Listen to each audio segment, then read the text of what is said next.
అవునండి. ఇప్పుడు మీ ఫ్లాట్ లో ఆమె ఉందనేది అవునండి, నిజం అండి. మీరు ఎందుకు ఫ్లాట్ వదిలేశారండి? నేను ఫ్లాట్ వదలలేదండి.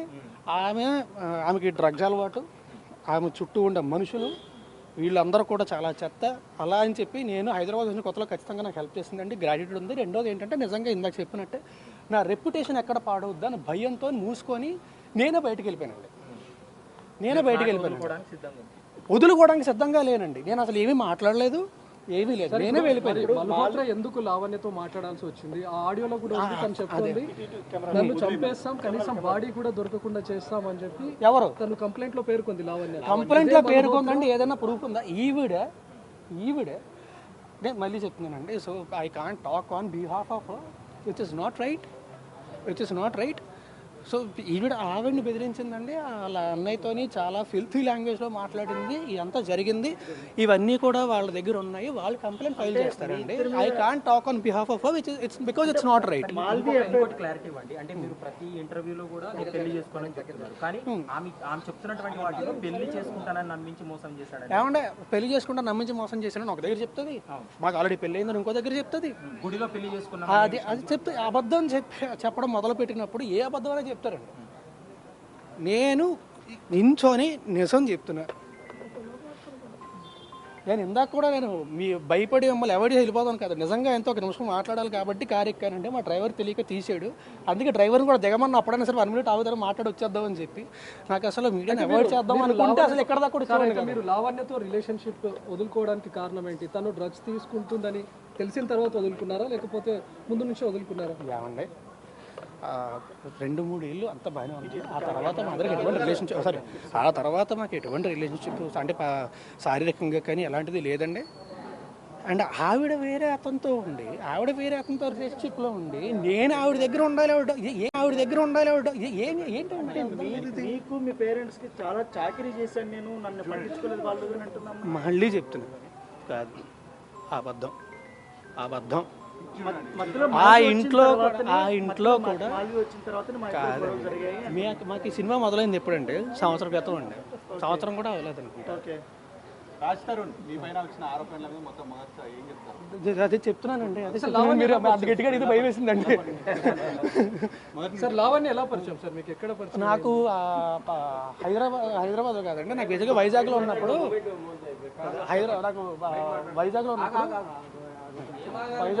నాకు ఫేస్బుక్లో పరిచయం అండి. హైదరాబాద్ వచ్చింది.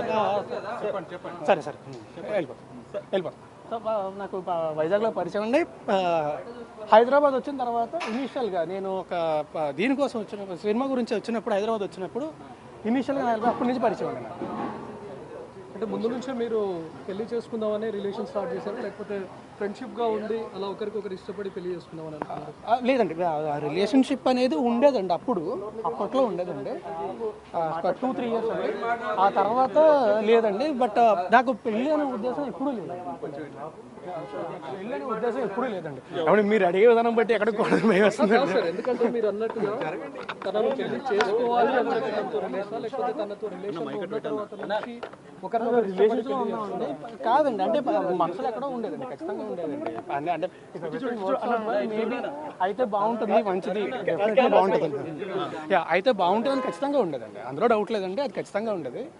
బట్ నేను ఎప్పుడు మాట ఇవ్వడం కానీ ఇప్పుడు పెళ్లి చేసుకొని ఎప్పుడు జరగలేదండి. అసలు నేను ఎప్పుడు మాట ఇవ్వడం కానీ ఎప్పుడు జరగలేదండి. నేను ఇప్పుడు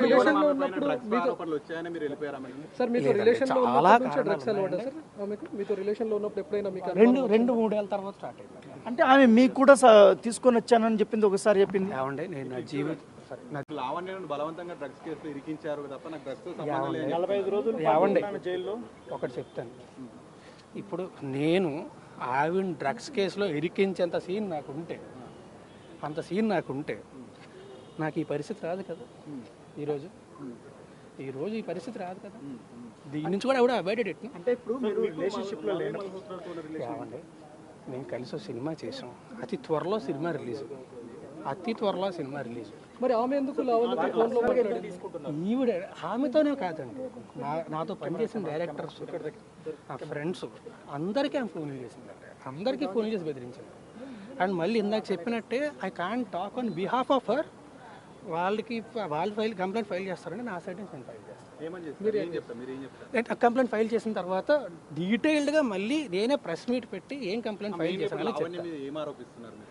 నేను ఇప్పుడు ఏం చెప్పనండి, కంప్లైంట్ ఫైల్ చేసిన తర్వాతే మాట్లాడతాను. సార్ ఇప్పుడు లావణ్య ఎన్నో ఫోటోలు మీడియాకి రిలీజ్ చేసింది, దానిపైన మీరు ఏం చెప్తారు? అంటే అందులో మీ ఫ్యామిలీ మెంబర్స్ చేసుకున్నారని కూడా చెప్తున్నది. అదే అండి, మీరు పెళ్లి చేసుకుందాం అని చెప్పింది అంటున్నారు. ఇందాక మీరేం అడిగారు? పెళ్లి చేసుకుంటానని మాట ఇచ్చాడు అని చెప్పింది అని చెప్తున్నారు. ఓకే చెప్పండి అని చెప్తున్నారు. సో తను రకరకాలు చెప్తున్నప్పుడు నేనేం చేయగలను? అంటే ఇప్పుడు నేను నిజం సంబంధం లేనప్పుడు మీ ఫ్లాట్ లో తనని ఇన్ని సంవత్సరాల పాటు ఏమండి, రెప్యుటేషన్ ఎక్కడ పాడవుతుంది, ఎందుకు రచ్చలు, ఎందుకు మనకి ప్రశాంతంగా ఉందాం అని మాత్రం భయపడి పెళ్లి చేసుకున్నారా లేదా? లేదండి. ఆమె మీరు గుళ్ళో పెళ్లి చేసుకున్నారని చెప్తుంది. ఏమండి అదే అంటున్నా, మీతోని మేము పెళ్లి చేసుకుందాం అని చెప్పింది, ఈయనతోని పెళ్లి చేసుకుంటానని చెప్పి మోసం చేశాను అని చెప్తుంది. ఏది నిజం ఉండే? అంటే మీరు కలిసి గణపతి పూజ కూడా చేసేవాళ్ళు. ఏమండి కలిసి ఒక ఇంట్లో ఉన్నప్పుడు నేను ప్రతి సంవత్సరం కూడా నాకు అంటే గుళ్ళకి వెళ్ళి పూజలు చేసి అన్ని అలవాటు. ప్రతి సంవత్సరం కూడా వినాయక చవితి రోజు ఖచ్చితంగా పూజ చేయడం అనేది నాకు అలవాటు. అంటే ఒక్క రోజు మాత్రం ఖచ్చితంగా చేస్తాను. మీరు గణపతి పూజ నాకు అంటే గుళ్ళకి వెళ్ళి పూజలు చేసి అన్ని అలవాటు. ప్రతి సంవత్సరం కూడా వినాయక చవితి రోజు ఖచ్చితంగా పూజ చేయడం అనేది నాకు అలవాటు. అంటే ఒక్క రోజు మాత్రం ఖచ్చితంగా చేస్తాను. మీరు గణపతి పూజ చేస్తారంటే పెళ్లి చేసుకుంటే చేస్తారు కదా? కాదండి, మీకు గణపతి పూజ పెళ్లి చేసి చేస్తారు. గణపతి పూజ చేయడానికి పెళ్లికి సంబంధం ఏంటంటే ఏమంటే ఇద్దరం కలిసి ఒకే ఇంట్లో ఉండేవాళ్ళం అండి. ఒకే ఇంట్లో ఉన్నప్పుడు నువ్వు బయటకు వెళ్ళి కూర్చొని ఒకరిని పూజ చేస్తాను అనలేం కదా. ఎందుకు సార్, ఎందుకు ఇద్దరు ఒకే ఇంట్లో ఉండాల్సి వచ్చింది? ఏమంటే వివరణ live in relationship back then చెప్పా కదా అప్పట్లోని.